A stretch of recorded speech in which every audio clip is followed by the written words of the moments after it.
Good evening, everybody. I'm Vivek. Thanks a lot, Chris, for the introduction.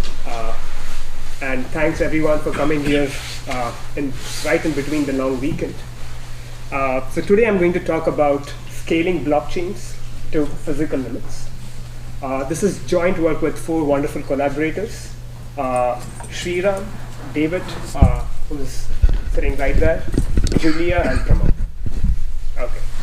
So 10 years back, Bitcoin was launched, and over the last 10 years, Bitcoin has facilitated transactions worth billions of dollars, and it has shown the world that one can actually have a truly digital currency maintained in a decentralized fashion. It has gone over various ups and downs, but the system has been very, very secure. And at the core of this Bitcoin protocol is consensus, where people reach an agreement among themselves on who owns how much Bitcoin. So if I pay Chris 10 Bitcoin, that is going to be registered onto the Bitcoin ledger, and everyone will come to an agreement. And over the last 10 years, we've seen that it's performed very well. And 5 years back, Ethereum was launched. And the idea behind Ethereum is, well, Bitcoin is so successful. What they did was they took the same consensus protocol, and instead of agreeing on just transactions, they said, why not agree on snippet of codes? Right? Why just limit yourself to Alice paid Bob and so on? Why can't we just agree on codes? And this idea was very important. It was the next step in the field of blockchain, and it has allowed people to write various smart contracts. Smart contract is nothing but a piece of code, and that has flourished lots of new applications in this field, and Ethereum has also been quite successful in the last 5 years. So, like any engineer, once you see a system which has run, which is run in the real world for 5 to 10 years, you start measuring the performance of such a system. And the first most important performance is how secure is the system, right? This is maintaining a financial ledger. So the first most important property of such a system is security, and this system is 50% secure. What does this mean? It means that it can tolerate an adversary which controls up to 50% of the hash power or the computation power. So this is quite good. Now that we have a very, very secure system, let's talk business. Transaction. So let's talk about how many transactions can this system support. And Bitcoin can support up to 7 to 10 transactions, Ethereum 20, 25 transactions per second. It's good, but it's not enough to support the whole world. In fact, this won't even support maybe California. So this property, so Bitcoin and Ethereum are quite poor when it comes to their transaction throughput. And next, the important property is latency. That is, how much time does it take for a transaction to be confirmed? So when I go to a coffee shop, swipe my card, it takes 5 seconds before the barista hands over the coffee. But in Ethereum and Bitcoin, it takes hours before your transaction is confirmed. And hence, that's the reason no one is ordering coffee using Bitcoin and Ethereum. I'm not certain that you would normally wait hours for Ethereum, but I'll make it more clear once we go.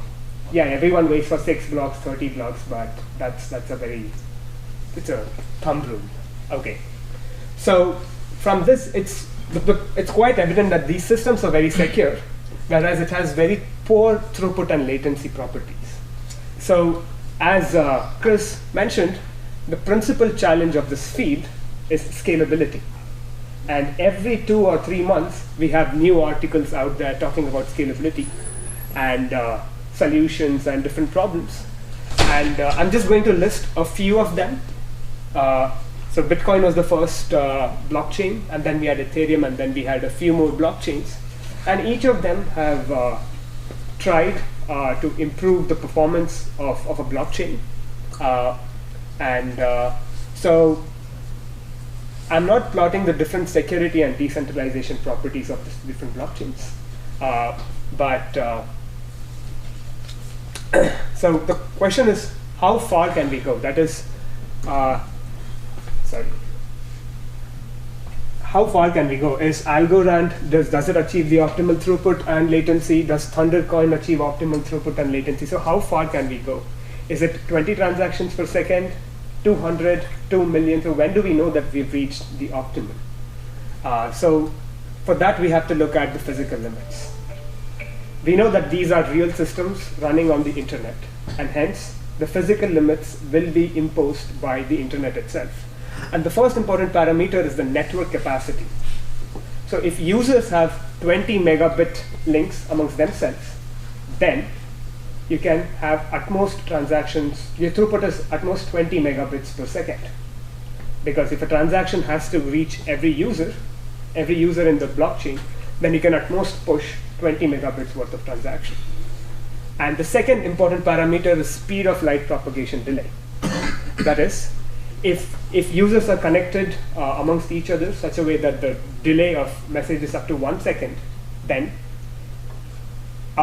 latency of the system is at least 1 second, because well, I have to transmit the transaction, it has to reach everyone else before we agree on it. So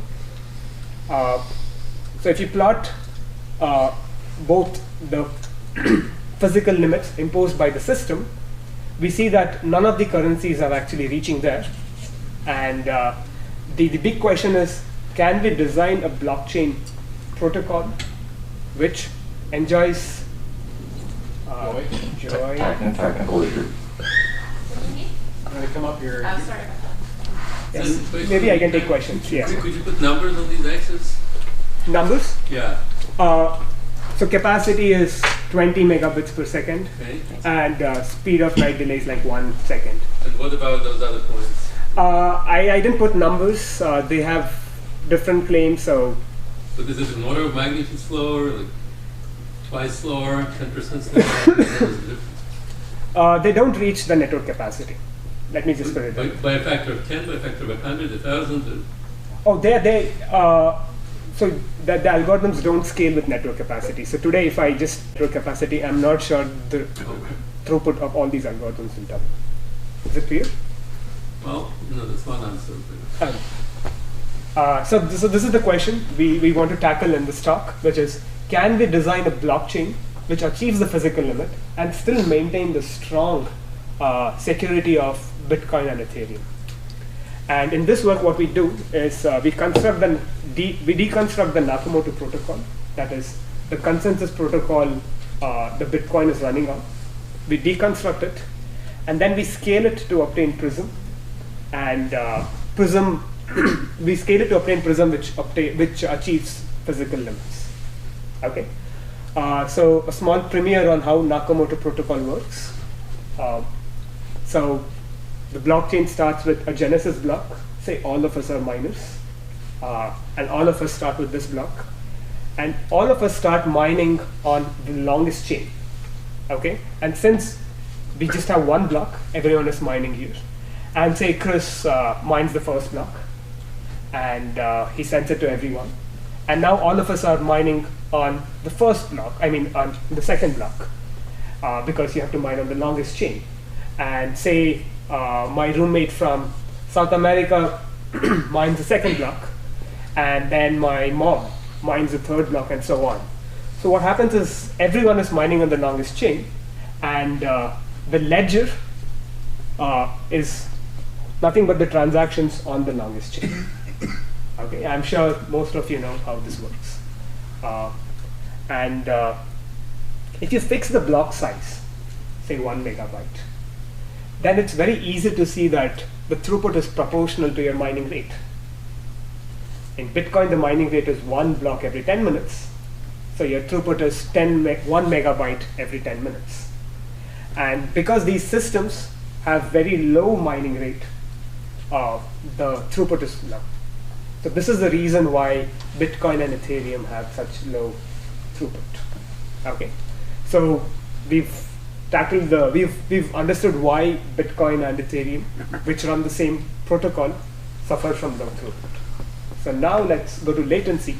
That is, so say I give you 0.1 Bitcoin for a coffee, and say the transaction goes onto a block. And say you immediately give me the coffee, saying, hey, I've seen the transaction, you've given me 1.1 Bitcoins. So, but what I did was I owned 30% of the mining power. And as an adversary, I was mining 2 blocks in private. I was trying to mine blocks in private.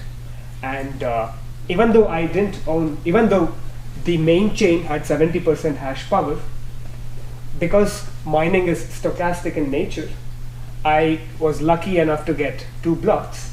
And once you give me the coffee, I'm going to just publish these blocks to the public.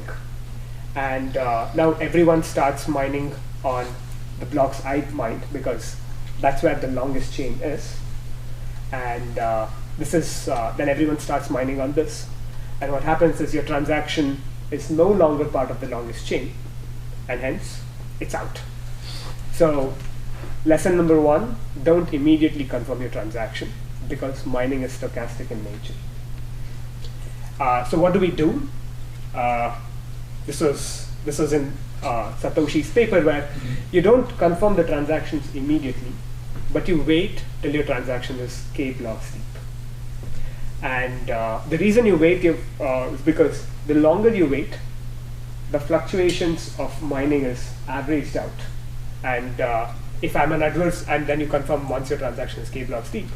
And as an adversary, even if I mine in private, I'll not be able to overtake the longest chain, because the expectations have hit the system. And say I release these blocks, no one is going to care about these blocks, and you get to keep your 0.1 Bitcoin. So what's happened here, instead of confirming it on 1 deep, we wait for k blocks, because the longer you wait, the fluctuations of mining are averaged out. And so this is the table from Satoshi's paper, where you can see that as you wait for more and more blocks, the chance of your block, or the chance of your transaction being removed from the ledger, decreases. And this is just law of large numbers. Okay. Yes. So, quick question: how do you know you're mining on the largest chain? You maintain a local copy of the Bitcoin or blockchain, and you just mine on the longest chain, and you hope, and the assumption. Like, I guess I'm saying, like, if someone mined like 2 blocks in private and someone else mined like 5 blocks in private, and they both release them, like how do you know that you just like how do you know there's not someone, like there's another one out there that's like 10 blocks that you just haven't seen yet, like the client, the client gets broadcast. How does it know? Does it just pick the longest one that it's seen in this period of time?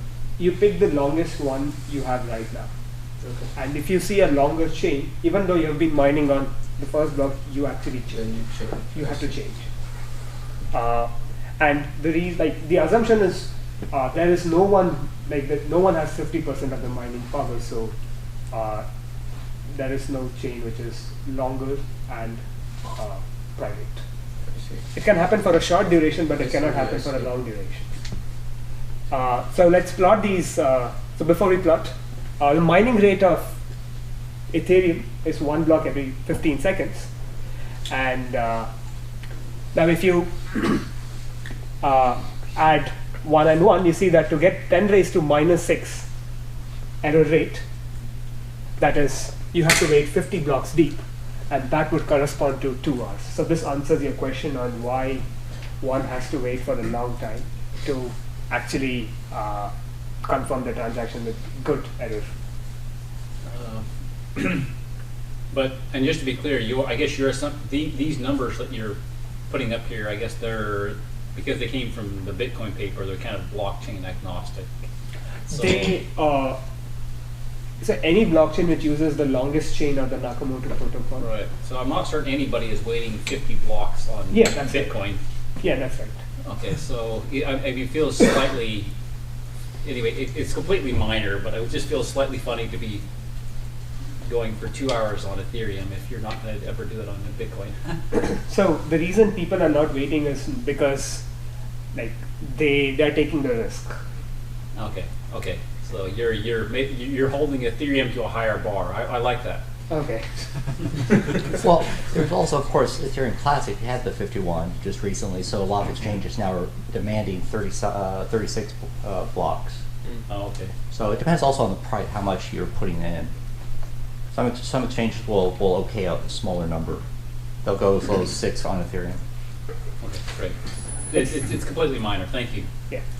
So let's plot the trade-off between latency and error, and we can see that latency is inversely proportional to 1 over the mining rate f. Because if you want to get 10 raised to minus 6 security, you have to wait for k over f time. And what we want, as Chris pointed out, is we want a much better trade-off between latency and the error. So let's just try a solution of increase the mining rate f. And let's hope that you get a much better trade-off. We've seen in a few slides back that throughput was also proportional to mining rate. So in front of us, we have 2 problems which actually could be solved using the same solution, right? How rare is it that you have 2 problems in life which have the same solution? So what do you think? Mining rate, just increasing mining rate, do you think it would work? Any guesses? Chris? No. Well, I mean, there are problems with increasing your mining rate, but of Okay. course. Let's see. So what happens? You increase your mining rate. So this is how a typical slow blockchain would look like.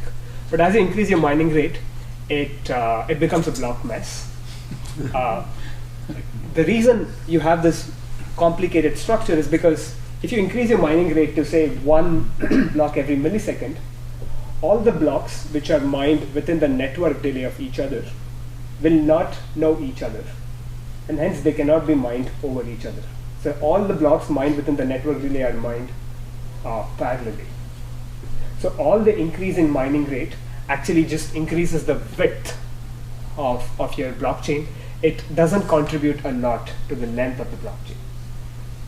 And moreover, as you increase the mining rate, the security of the system drops sharply. So not only you've failed at increasing throughput and latency, but you've also reduced the security of the system, right? So the simple solution of increasing mining rate doesn't work. But maybe we should just change the protocol. You know, why stick to longest chain protocol? It was just envisioned by one particular person. And in fact, there has been a lot of work in this direction, a lot of very interesting ideas where they have tried constructing the ledger, not using the longest chain, but using the volume of my block. So you don't reuse the chain to reach consensus, but you try to use the whole volume. And in fact, number of transactions per block. Is that what you mean by volume? no, volume is like all the blocks. Like in the longest chain, you would just probably care about this chain. You would not consider the blocks. The uncles? The uncle blocks, yes. And in fact, Ethereum has implemented a version of Ghost in their protocol. And it turns out that the first 3 protocols out there, actually they are not secure. There is this attack called the balance attack, which actually, using which you can actually destroy the security of the system. And turns out that balance attacks are very effective against all the blockchains which use volume instead of the length as the way to reach consensus. So all these ideas, when you read, it looks like a very simple fix, but turns out that in this field, like coming up with ideas and proving them is very important, else we might end up losing the security of the Could system. you quickly explain what volume means here? Oh, volume, so in longest chain what you would do is you would agree on the longest chain and you would not consider the fact that there are blocks mined off Right. the chain, right? But maybe you would like to construct your ledger using blocks which have a lot of uncle blocks around. What? Lot of uncle blocks, these are called the uncle blocks in the Ethereum, since we are at the Ethereum meetup. So in Bitcoin, these blocks would not help you, but maybe you can use these blocks, and this will prevent the adversary from launching private attacks. Which is the number of connections. Number of connections, yes. So that's what I mean by volume and just not the length. Any questions here? So when you're talking about the rate, or I guess is F your rate? Mining rate, yes. But my mining rate, you probably like say the number of blocks per time. Is that right? Yeah. But I guess some people would get excited about increasing the number of transactions per block. I guess is that something that's increasing the rate of transactions per second. Yeah, so there have been a lot of solutions where they say, well, let's keep the mining rate to 1 block every 15 seconds, but let's make the block bigger. Okay. And what that effectively does is it increases your network delay of transmitting the block. And it's equivalent of increasing the mining. Okay. So it's the same mathematically. Oh, yes. Who's to determine what percent of security is acceptable or not? Yes, good question. So that's the reason Bitcoin chose a very, very small mining rate, because they chose 1 block every 10 minutes, and if you actually put numbers in, you get security of 49.5. So that's the reason the mining rate was chosen very small. And I guess 49 is a good number to begin. What's the intuition behind the balance attack? I'll talk to you offline about that. That's a little, that'll be a big digression. So what we've seen is just increasing the mining rate doesn't work. The longest chain protocol fails, and just tweaking the protocol because you want higher mining rate also doesn't simply work. So let's go back to the physical limits, because we started with physical limits. So we're mining with 1 block every 15 seconds, and this corresponds to 25 kilobytes per second of throughput. And in 1994, the year I was born, we already had modems which supported this throughput. But today, we are 1,000 times to 10,000 times. We have more capacity. And looks like both these systems are not using the capacity. They are leaving a lot on the table. In fact, they're using less than 0.1% of their bandwidth, right? So the conclusion is the performance of these protocols is limited by their algorithm and not by the physical limits of the system, right? So what we do is, instead of directly scaling, we deconstruct the Nakamoto protocol and then scale. Okay, so in Nakamoto protocol, you just have 1 unit of message, that is the block. But turns out that this block actually plays multiple roles. The 2 main roles are proposing and voting.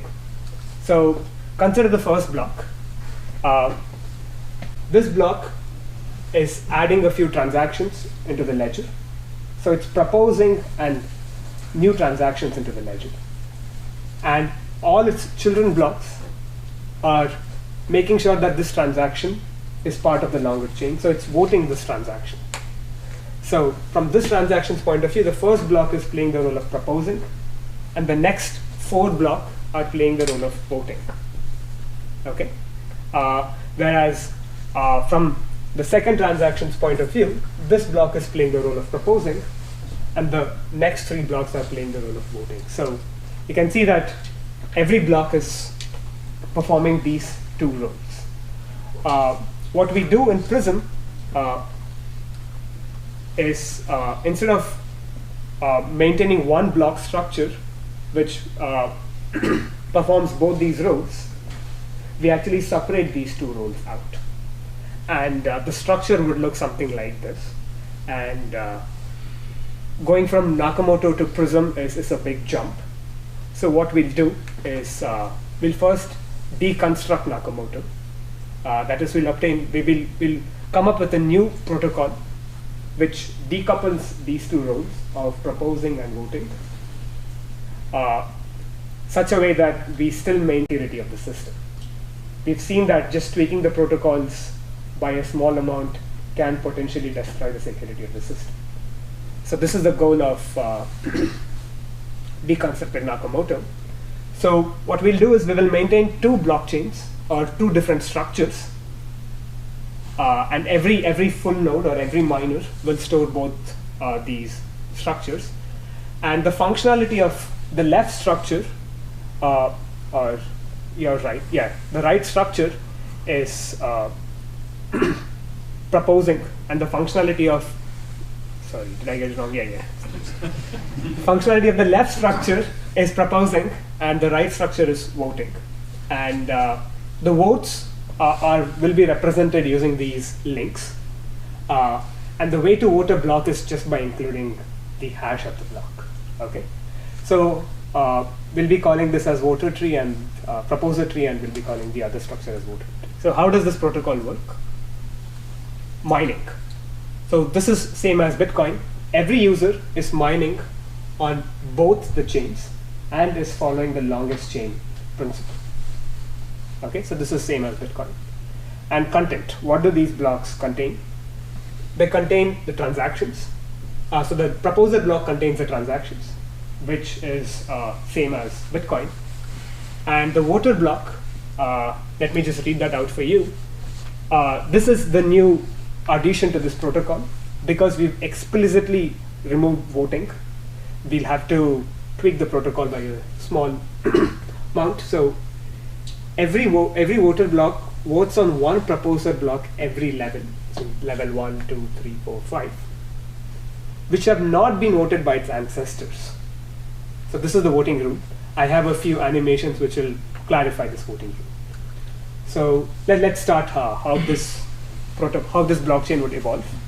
So in Bitcoin, all of us just mine one block, but here, because we are mining two blocks, what we do is we mine a super block. So we construct a super block which contains the parent of both the block structures, and which contains the content of both the block structures, right? So in Bitcoin, you just had your parent and the transaction, but here you have parent 1, parent 2, content 1, content 2. And then you start mining. That is, you take a nonce and you start hashing. And if the hash is less than the threshold, you get a proposer block. And if the hash is between threshold and 2 threshold, you get a voter block. And the threshold is chosen such a way that each chain is growing slowly. So we are still in the slow regime. Just imagine two Bitcoin chains growing slowly, and they're interacting amongst themselves. So fuzzy. Tell us what you're hashing. What is it if the hash is over? Hash is over the parent 1, parent 2. But the content of the block is And content 1 and content 2, both. And then the nonce. The content is not the same? The different blocks, you see, the first proposer block has transactions as its content. And the second voter blocks, they have votes as their content. Now, I don't know if mining is a proper term. I think validating would be better. And my question though is, if you've got, let's say an even dozen validators that are doing this, Yeah. the bandwidth, I think it starts to play a part, because now we have to communicate our states constantly as to know which one is the correct, chain. So it's like just maintaining two chains. No, but we have to communicate between all 12 of us what we currently see with regard to our ledgers. Yeah, so I'm talking, so this is a protocol which you run locally.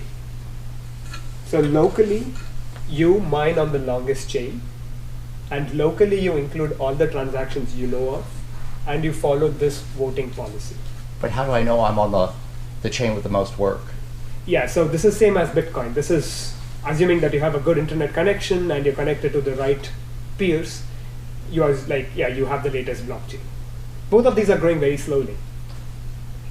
But wouldn't I have to communicate my ledger and the other ledgers that the other nodes see? It's the same as Bitcoin. Even in Bitcoin, you never really know that you're mining on the longest chain. I think you do. Yeah, you are kind of, I think, trading between latency and hash rate. Because the latency grows. Yeah, but how do I know I'm on not a partition, that I haven't been partitioned from the network? So this is why the latency. Yeah, I We agree. grow. Right? But we still have to pass, know which the other nodes see. So every time new block is mined, it's like beamed out on the network, and you just hope that you receive it. And then if you're mining on a block and you get a longer one, like you abandon that and start on the longest one. Yeah, but on this one, You have two. You have two. It's like mining on Ethereum and Bitcoin. There are miners who do both. Of course, So- not talking about the computation part of it. But Yeah. I think that's quite right. Let's let Vivek Yeah. go on, and hopefully we can rewind at the end. Yeah. Okay. So let's start. How would this blockchain typically proceed? Say the first block mined is a proposer block, and the next block mined is a voted block. So according to the rule, you have to vote on all the levels not voted by your ancestors. Your ancestor has not voted on any level, and there's only one level, so you just vote on level 1. Then you have, say, a proposer block. It grows on the longest chain. You have a voter block, which also grows on the longest chain, but this voter block only votes on level 2 because its ancestor has already cast its vote on level 1. And say the next block is a voter block, because this mining procedure doesn't ensure you that you're going to get one proposer and one voter. In fact, it is both these chains are evolving independently. Now this voter block is not casting any vote because, well, its ancestors have voted on all the levels. And next, say suppose you have 2 proposer blocks. Now the 4th voter block has to vote both on level 3 and level 4. So this is how the blockchain evolves. So now that we know how mining is done, we will try to construct a ledger from this structure. And for this ledger, I don't need the parent-child link between the proposer blocks. I'm just going to remove them. They're present, but we are not just conceptually we're going to remove them. So this is the rule. Select the votes along the longest chain. See, the word longest chain again appears. So select the vote along the longest chain. So this is, select the votes along the longest voter chain. So this is the longest voter chain. There is no other computation.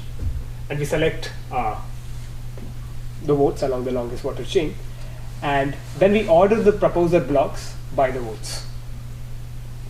So it looks very complicated, right? Instead of just eating food like this, you're just twisting your hand and eating food, but this is what it's doing.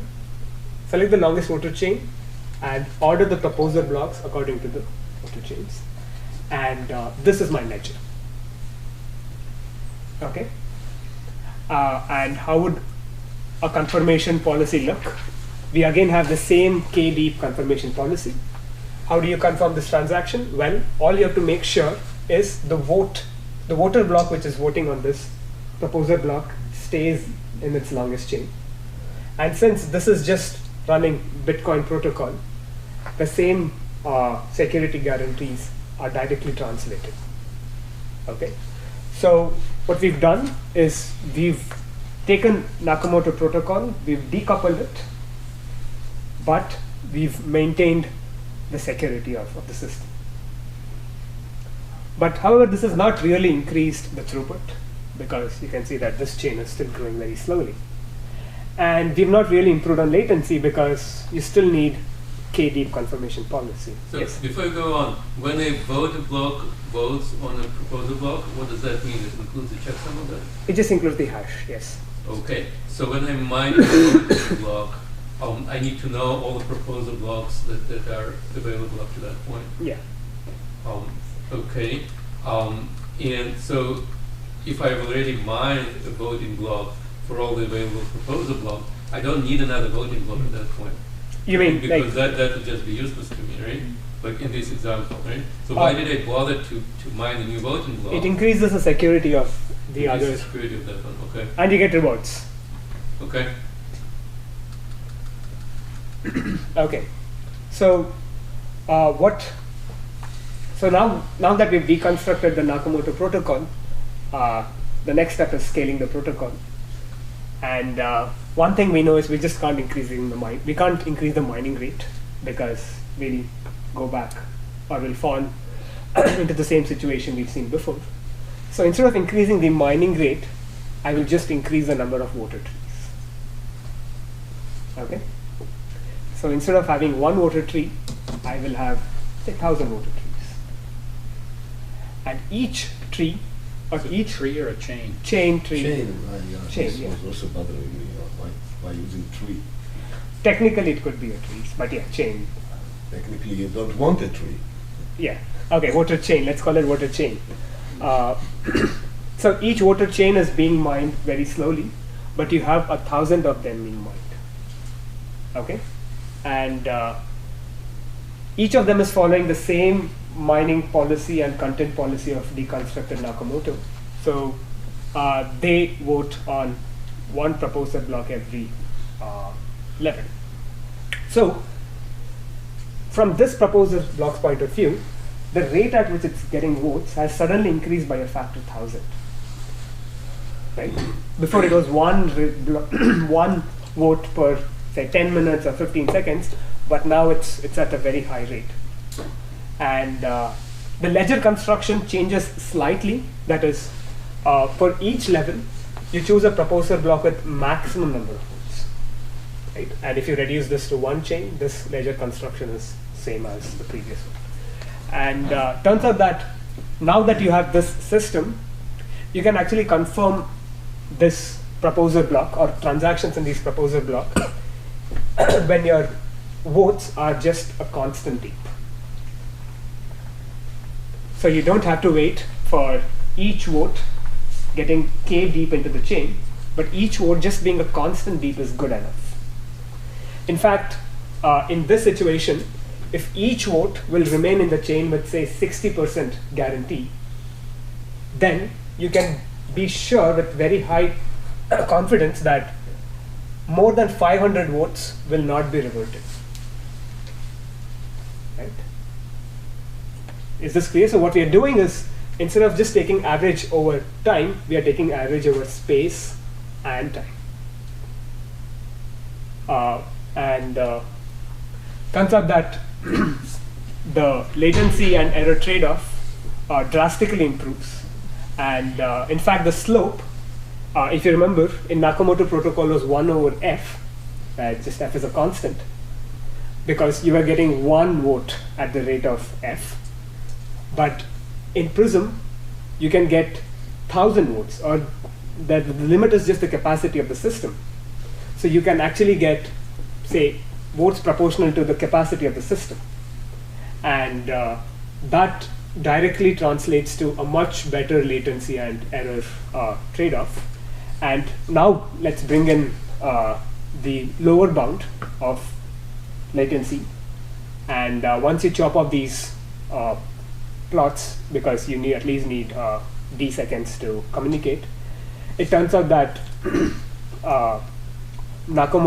Prism has much better trade-off than Nakamoto, and in fact, this point, the error has a very special property, which is 1 over the error is proportional to CD, which is called the bandwidth delay product, and this quantity CD is just a very important quantity in the field of networking, where this kind of tells you how many packets do you have in your network if you take a snapshot.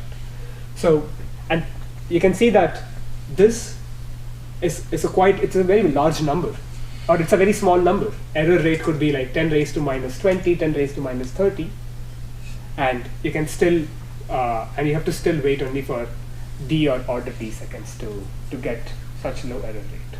Whereas in Nakamoto, you'll have to wait for much longer time. So this is how we scale the latency, and we get near optimal latency. And now let's come back to throughput. So in this system, the throughput is still given by the proposer tree. And because this is growing very, very slowly, you still have very low throughput. And if you remember, the way we solved the latency problem was decoupling two aspects of a block. So since that trick worked once, let's do it again. And here what we do is we decouple the proposing or adding transaction part and leader election part. So now instead of mining just two kinds of blocks, you mine transaction blocks in a pool at a very, very high rate. And the leader blocks just refer these transaction blocks. Okay? So if you go back to this picture, every proposer block could get 1,000 transactions in. But now, every proposer block can refer to 1,000 transaction blocks, which themselves have 1,000 transactions. And that directly increases your throughput by a factor 1,000. And turns out that this can scale the throughput of the system all the way up to capacity of the system. And what has happened is we've deconstructed Nakamoto into three parts. The colors are not quite visible, but we've deconstructed into transaction, proposing, and voting. And this part gives you the throughput. The center part gives you the security, and the right part gives you the latency. So we've maintained the security of Bitcoin, and we've scaled the throughput, and we've scaled or reduced the latency of the system. So the main result of so all of this is just good figures, but what we've done is we've actually proved the properties of this system rigorously, and we've shown that if an adversary controls less than 50% of mining rate, Prism can confirm honest transactions with delay proportional to the network speed of light propagation delay with a very, very small error probability. And it can achieve optimal throughput of 1 minus beta c, where beta is your adversarial power, and the adversary could just decide to include junk transactions. So that's the reason this is the best you can do, and Prism in fact achieves this. And you can find all these results rigorously proved on this paper, which is there in both ePrint and arXiv. And so what we've done is we've achieved optimal throughput, and we've achieved delay which is proportional to D. And now the question is, well, you promised physical limits, you have just delivered physical limits for throughput. But what's the proportionality constant there? That we have some simulations where we plot the latency of both Nakamoto and Prism for different adversarial powers. And we can clearly see that, you can confirm these transactions under a minute for Prism, whereas for Nakamoto, like Bitcoin and Ethereum, it would take you a few hours. And the conclusion is Prism provides a natural way to scale the Nakamoto protocol to its physical limits. And because it's using a lot of components of Nakamoto's protocol, it easily inherits all the security properties of Nakamoto protocol, and it also inherits the incentive properties of these protocols. And yeah, that's it.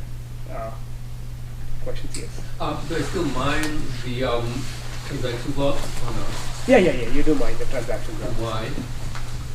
It would seem like I would put out the proposal block and just wait for people to vote on it and wait for it to get votes. So your question is, why would I mine transaction blocks? Because you get a reward. Each time you mine a transaction block, you say, hey, these are the 1,000 transactions. Why is it necessary? Could you say that again? I mean, I thought there's a proposer. I mean, you mine to get into the proposer blockchain or the voter chain. Or this one. Oh, so the transaction block pool is a separate It's a separate- reward? Yeah. Because you want to scale the transactions while maintaining the security. So let's say I have a new transaction. Yeah. So I put in the transaction block. Yeah. I wait to build up 1,000 of them. Yeah. Okay, then once I have 1,000, I put an entry into proposal block. Yes. Right? Then once the proposal block gets 1,000, Yeah. right, it becomes a proposal block. Mm. Okay? So then I'm going to just wait for people, I publish it. I'll just wait for people to vote on it. Mhm. And that's it. Why do we need to mine the proposal tree? You have to simultaneously mine on all the three. So when you're mining a proposer tree, you can include transaction blocks mined by other users too. So this is how the mining process works. You mine on the longest chain of proposer tree and you include all the transaction blocks which have not been included yet, because that's how you bring them to the ledger. So if you just mine the proposal tree without the transaction blocks, the throughput is very low. No, what I mean is what I only mine, if I only mine the vote part Yes. and then mine anything else, why would it not work? So what do you mean, what does it not work? So the system is designed to improve the throughput. If you just work on the voter and the proposal tree, the latency will be good, but the throughput will be low. So the system is designed to scale the throughput, right? Yeah. So that's why we want people to generate many transaction blocks, and there'll be appropriate reward for generating a transaction block. Not formulating my question correctly. Why is it necessary for any mining to be done on the left part of the diagram? Why is it not sufficient to just mine the voter tree and make the voter tree secure? Proof Make the of voter tree work. secure. Proof of work. Is that what you're referring to? The And mining? I really don't think, I take umbrage at using Nakamoto consensus. This is more like a ghost LMD, if anything. LMD. The latest message-driven ghost protocol out of Ethereum. So, or maybe even like Tendermint. Yeah, do you I mean, I'm sure you guys are familiar with this Byzantine consensus protocol. Yeah, so right? this is not Byzantine because this actually has liveness, whereas Tendermint and other Byzantine protocols have safety. And because you're trying to grow on the longest chain of each of these structures, it's clearly different from Byzantine and hence Tendermint. So instead of K deep, we're K wide, Haha. right? That's right. But the question is, I mean, the best I think anyone's theoretically guesstimating with these shards is maybe 20 validators. And at some point, the incentive just drops off. So you're never going to get 1,000. So one thing is, everyone is maintaining all the chains. This is sharding is an orthogonal aspect of the problem where you want to scale different performance metrics. Sure. So here everyone is maintaining all of them. Well, you're expecting 1,000 people, let's say, theoretically, or? So everyone is mining on all of them. So it does you don't need 1,000 different people. You could be one single person mining on everything. It's like just maintaining 1,000. So in fact, maybe you can go back to the block mess slide. So maybe here's one way of thinking about it. Right there. If you go back to the block mess slide, yeah, you'll see that the blocks, there are many blocks there, right? Because we're trying to increase the mining rate. Yeah. So all these blocks are just mined sort of naturally by network. So what we're doing is essentially we're trying to organize this block mess into a structure form.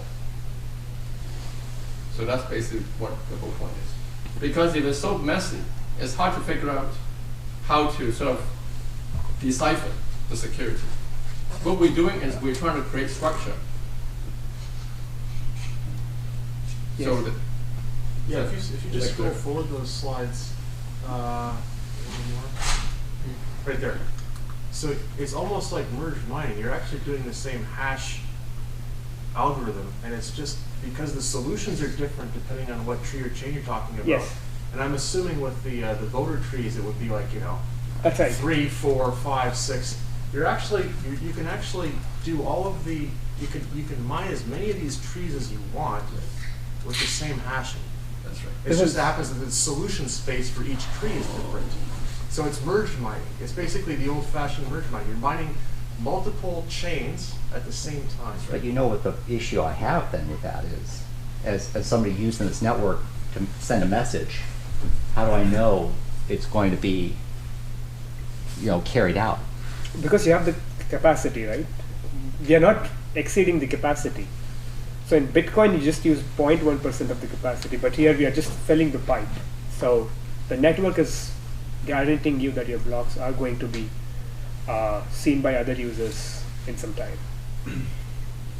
So this is the merged mining you were talking about. Another question, can you just describe for me on the proposal blocks, how they're related to the transaction pool? Like, so each proposal block contains pointers to the transactions in the pool that it wants to Yes. use? Okay. So when this proposal blocks get confirmed, all the transaction block it referred to also get confirmed. Okay. That's and how. And I'm mining the transaction. I could optionally mine whatever I wanted, but say I was mining everything. Okay? That's right. Because there's no penalty for mining everything, the reward is maximized. I would mine the transaction tree or chain, or pool rather, because I want to basically broadcast the transactions around. Yeah. Okay. The last question I had, which kind of confused me, so when I saw this, I thought, oh, okay, I know what he's going to do. I didn't see you like creating 1,000 trees. What I thought you would do instead would be to tweak the, and maybe you just can't do this for a lot of good reasons. I thought, well, the proposal trees, need some size because originally I thought they would have the transactions. The voter trees are really small, so why don't we just make that block time faster Yes, and right. the block size smaller, and it doesn't have to run at the same speed as the other, as the proposal tree. But then you have problems with security and stuff. So that actually does help you increase the latency, but it's just a constant. It doesn't scale with. It doesn't change anything. Really. Yeah, maybe like 10 times, but not 1,000 times better. Okay, I got it. So you scaling it horizontally is the right way to go. Because the latency at the end of it is limited by the inter-proposal block time. So that is limiting us.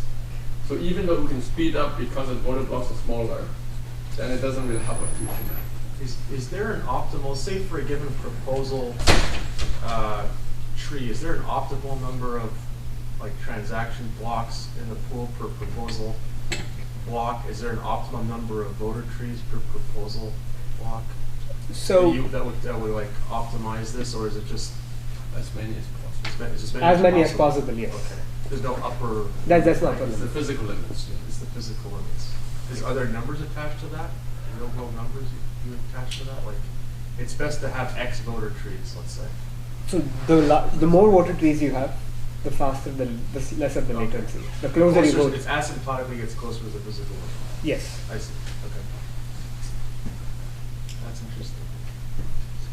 What's the incentive, though? That's the question. I agree, you have to have a lot, but what's the incentive to do this? You get rewards for each block you mine. You get a reward. Coinbase or something? Coinbase reward. Well, but if there's 1,000 people for a piece of pie, right? But you the will pie's be bigger. The pie's not bigger because we're carrying a higher transaction throughput. He's saying So each the pie's tree is a bigger. blockchain, so there's 1,000 pies. No, yeah, but there's so much pie. I have a slightly related question. I mean, I hope I'm not intruding too much, but one word that I haven't heard, which is decentralization. And specifically, I mean, one challenge with super high. I mean, I confess I might be missing something here because there's lots of stuff I haven't caught fully here, but at least I'm one problem with super high throughput is you get a super massive blockchain, and the only guy that can run it is you got to have a data center. You get one node per data center. Is that where we're headed? I kind of, am I missing something here? Yeah. So there are two aspects of this question. The first thing is throughput. We're using 20 megabits, so almost everyone can.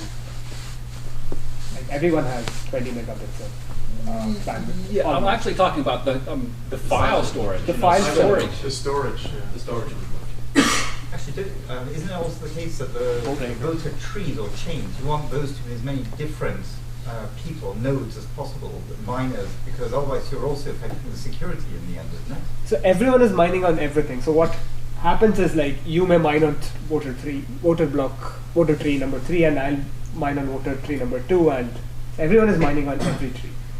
To just answer your question, that's a good question, because the history, because you're getting 20 megabits per second, you have to store tons and tons of data, and so yeah, like then you have to go to sharding. That is, can you make sure that users can store fraction of this data and still maintain the security of the system? And that's where sharding enters. Well, you know, the issue is not really tied to Prism, right? Your question, because any high throughput scheme would give you this problem in some sense, right? Well, I mean, there's at least some things that, I mean, you can at least imagine some checkpoints, like the Israeli Starkware like to talk about building a proof for a group of transactions, and you just store the proof rather than all the transactions. I mean, maybe that's kind of an orthogonal solution, but I was just kind of curious to see what you guys had to say about this. We can use ZK snarks. We can use ZK snarks over this. Well, I think this might have been I don't pretend to be a guru, but I thought these guys were talking about using the Starks. But yes, it's similar tech. Yeah. Okay. And also a lot of Bitcoin nodes, they don't maintain the history. They just maintain the state, which is all the unspent coins. There are only few archival nodes which are maintaining all the transactions. So what increasing throughput will definitely increase your history by the same factor, but it would not increase your state by the same factor. So today you have 2 GB size state, maybe it becomes 15 GB, but yeah, history is a problem. Yes? How do you set incentives so that people are mining equally on different things? So what we do is, in fact, the way the mining works is you mine on all of them simultaneously. So you take your block, you include all the parents, you include all the contents, and then you start mining. And if your threshold, if your hash is between 0 to threshold, then the block is a proposer block. Everyone can verify this. If it is between threshold and 2 threshold, it becomes a voter block. So in some sense, you're forcing everyone to split their mining power equally, both the honest users and the adversaries. So how does this work with the transaction? So you just have one more, like from 101 threshold to some other threshold. So you're kind of, because the hash is not reversible, it's just a one-way function, you can actually make sure that everyone is forced to split this. So if you just want to, say, mine on voter trees, what will happen is whenever you get a transaction block, you have to ignore it. But let's say like my hash is between T and 2T. Yes. So then the only block I actually introduce is that one. Yes, that's it. But I hashed like all those contents. Yeah, so we can actually, that's a good question. So are we wasting a lot of bandwidth? I mean, is the block including a lot of useless content? And there are these ideas of Merkle trees where you can actually store the content in a Merkle tree and just include the root. And you don't take any hit in the system. I didn't quite catch how that works, because if you have aren't these new blocks that you're trying to include in the proposer? Proposer tree? I mean, it's not in the Merkle tree yet, is it? So what we do is we take, say you are mining on 1001 parents. So instead of including all the parents in the block, what we do is we form a Merkle tree and we just include the Merkle root. Okay. While mining. Very good. All right. But was your question wasted computation and not bandwidth? Yes, that related. His question is like, can an adversary just say, hey, I'll concentrate all my mining resources on voter chain 1? How do you make sure that everyone splits it equally? And by design, everyone has to split it equally. Yes, you had a question. Oh yeah. So on the storage question, are you really so you're mining the transaction pool as if it were one of these trees? And so it's one of the solution spaces is the I guess the thing about the transaction pool that's a little different is that these take up a lot of capacity and space. That's right. And if you were willing to go like forego, is there any way like there's no sort of this is full node mining where you have to have the whole ledger, all of the trees in the ledger. Like there'd be no way to just focus on proposer and voting and just take someone's word for the hash of a transaction block because I don't have petabytes of storage at home. Like, So, you know what I mean? yeah, what people do is they don't store the history. Okay. Like, but you just store the state. So you just store all the coins which people own, but you don't store who to whom. And that's enough to be a full node. Okay.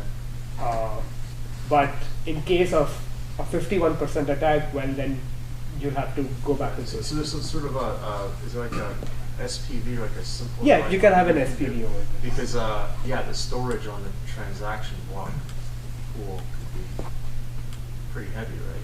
Yeah, but I'm saying you don't store the blocks, you just store the state. Okay. So you cancel out all the. Right. If I give it to you you can and still mine on every tree and you're fine. yeah, that's it. Okay. This is even though this occupies half my slide, this actually is very. This has very low overhead. Yeah. Like we are implementing the system and most of the overhead in terms of storage, computation is all on transaction blocks.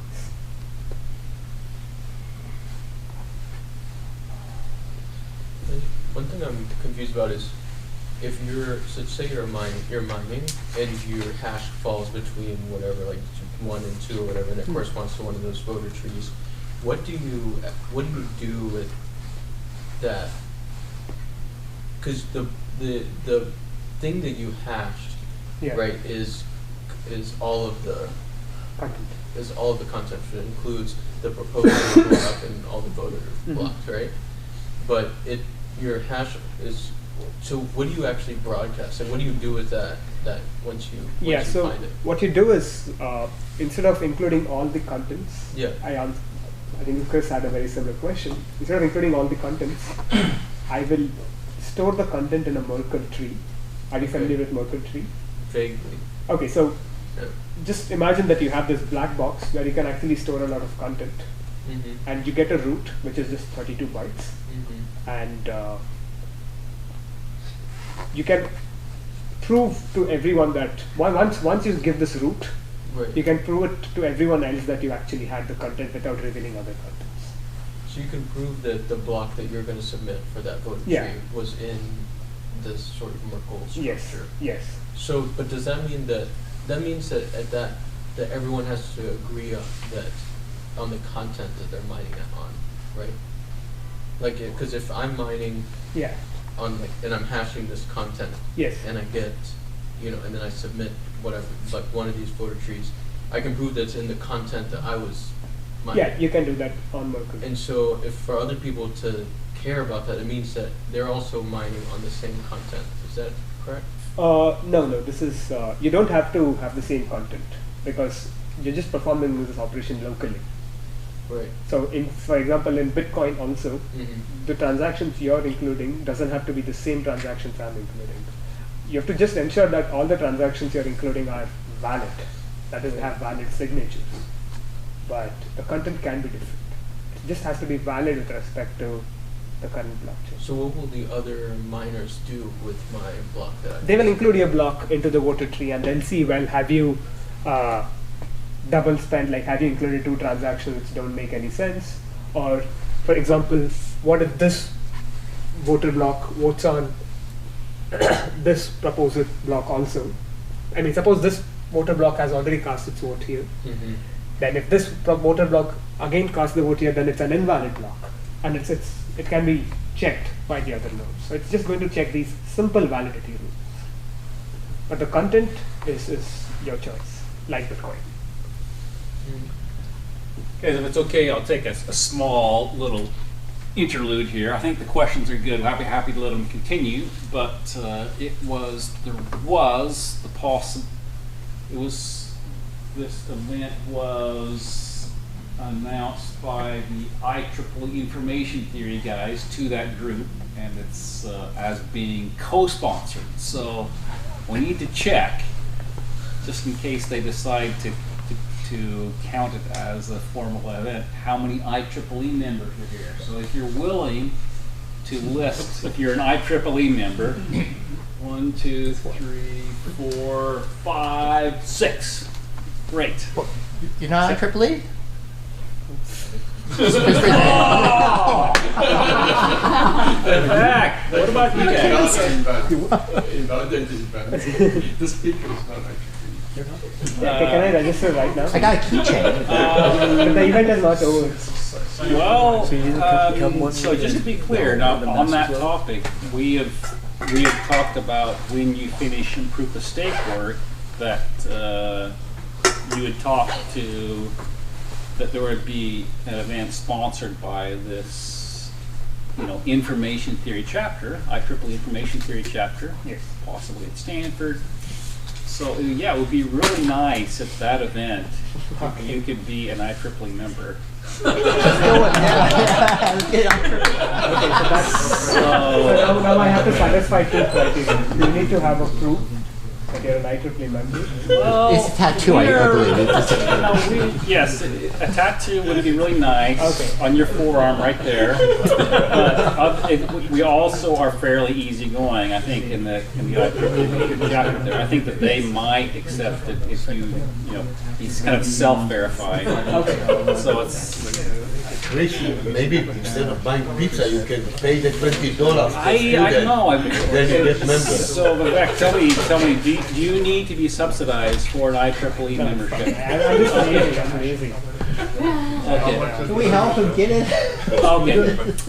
Okay, and so since we're on this topic, do you mind giving us a comment on how your proof of stake stuff is going, or maybe just help people? Maybe you could, do you have like a sentence or two that you can share with us on what you're doing? So if you see this, proof of work and proof of stake are just 2 different ways of preventing Sybil.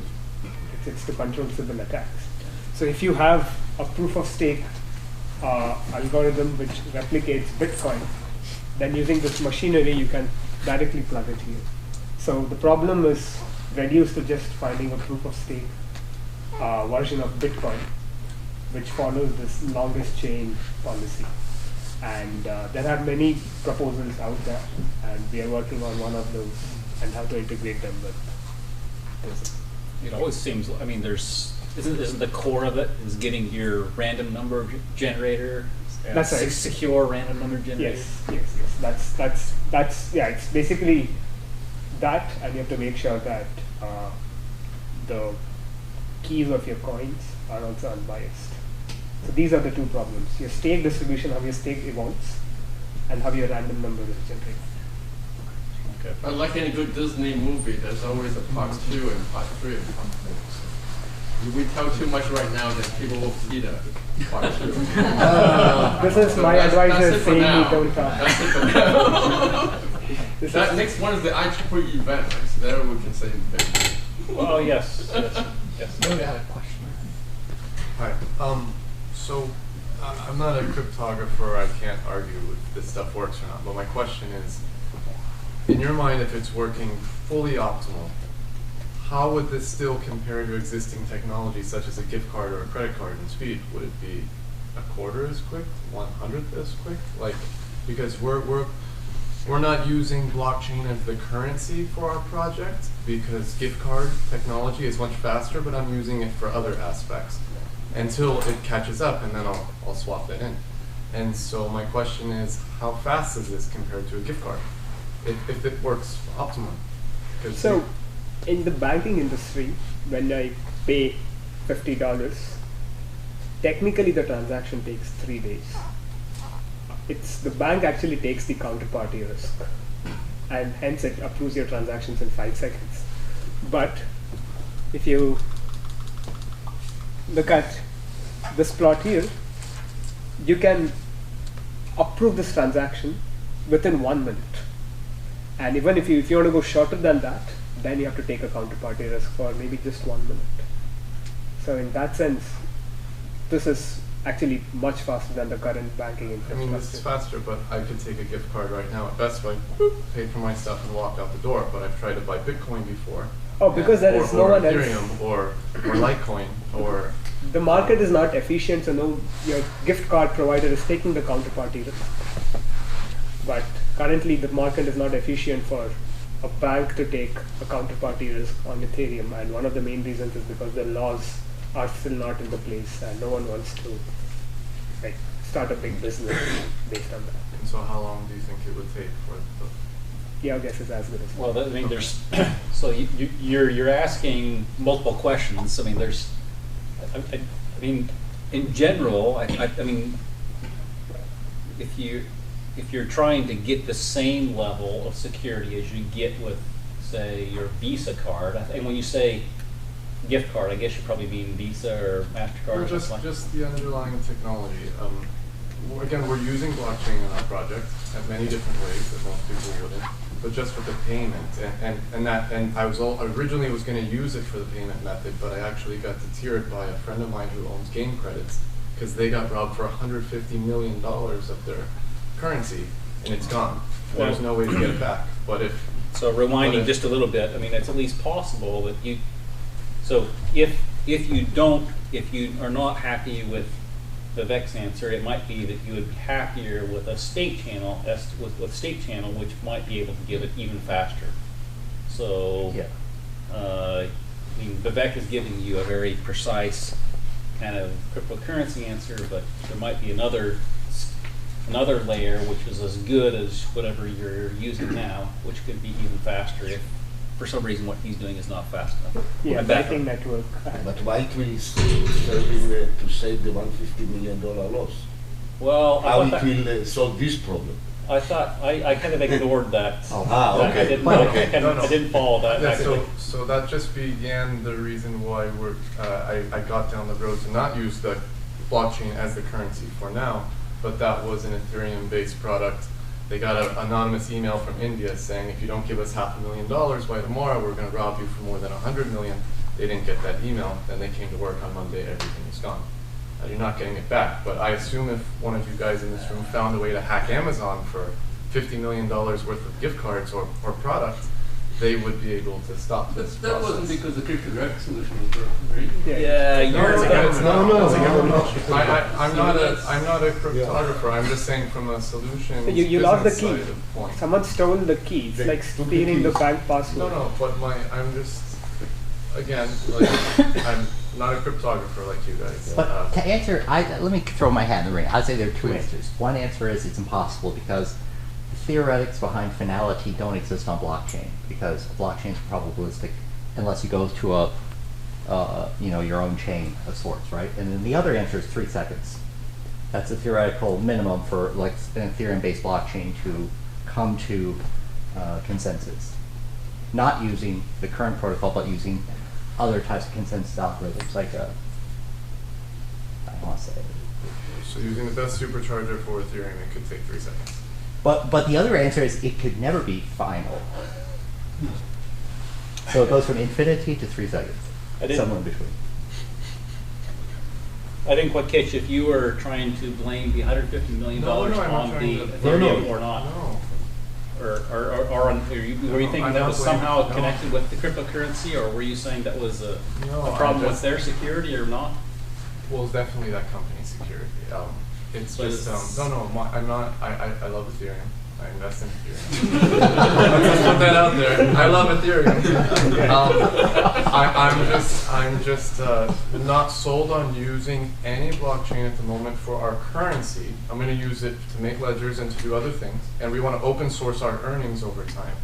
So that way, when we're public, we're not going to have quarterly earnings. We'll have earnings not by the second, but as quick as you could possibly dish them out. But I'm just concerned at the moment with blockchain that it doesn't work as well as just a gift or credit card. And so from my layman perspective, I'm asking you guys, am I wrong, or when will it be working as good as a credit card? For the UI UX? They had an $850 million problem with one of the cryptocurrency.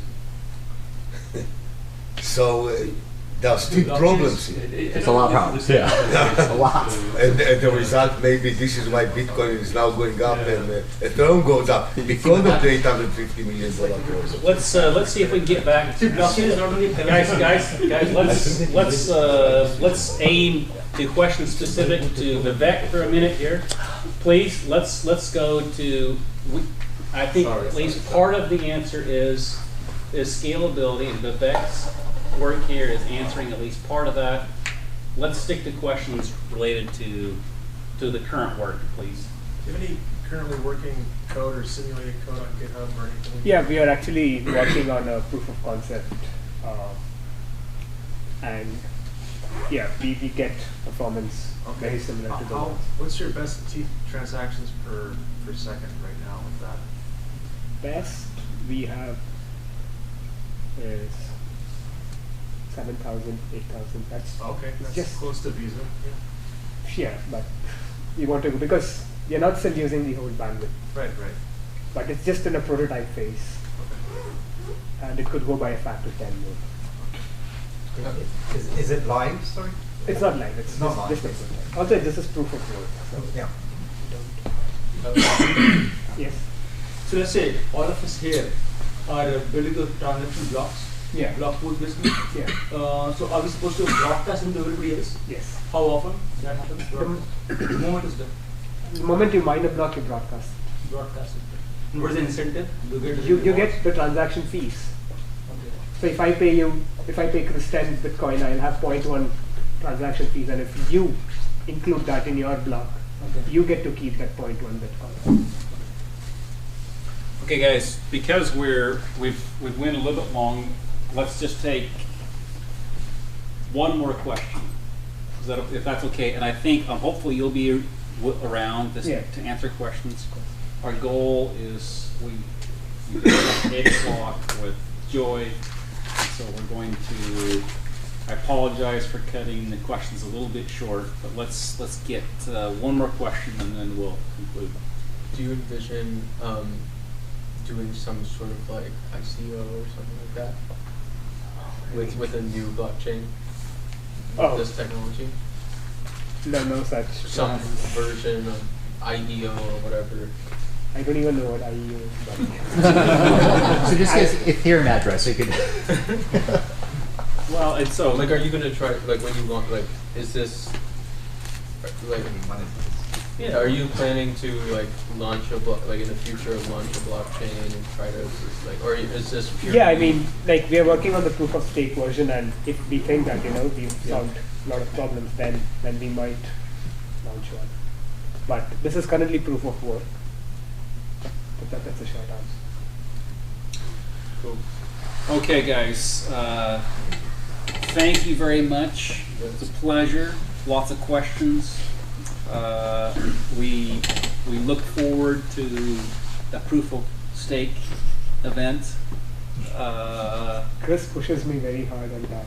He wanted me to present proof of stake today, but I have to hold him. No, actually, I think that we discussed the.